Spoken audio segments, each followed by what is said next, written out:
let's talk a little bit about production. So that goes more to the root of, something like the iPhone here. So sourcing goods to take advantages of differences in cost and quality um, is important. Okay, those are the important factors in producing goods and producing services. Sort of these obvious factors include things like labor and energy and land and capital. When you think of sort of the early outsourcing, much of that was confined to manufacturing.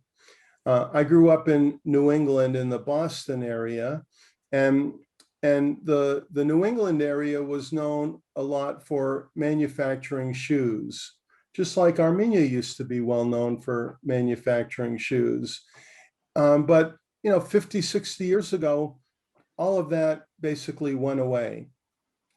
So all of that was then taken to different countries where the cost of labor, the cost of land, the cost of energy were much less expensive than manufacturing those shoes in New England. Now, one of the beauties of the internet is that it has really sort of modernized communication. Thomas Friedman will tell you that roughly 1/3 of the income tax preparation here in the United States is actually not done in the United States. You don't have to have your taxes prepared by a certified public accountant that lives here in the US. Anyone that has been trained on the tax laws of the United States, which are very complex and very complicated, can actually do that. And a lot of that has actually been now put into software products that make it easier.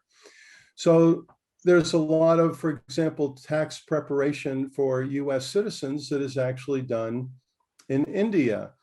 You don't have to be located, here in the United States. So again, what we're seeing is that production activities are trying to take advantage of lower costs of labor, energy, land, and capital, wherever that may be around the world. And obviously looking for that same level of quality that consumers have come to expect. Now, it's not by any stretch of the imagination a perfect system.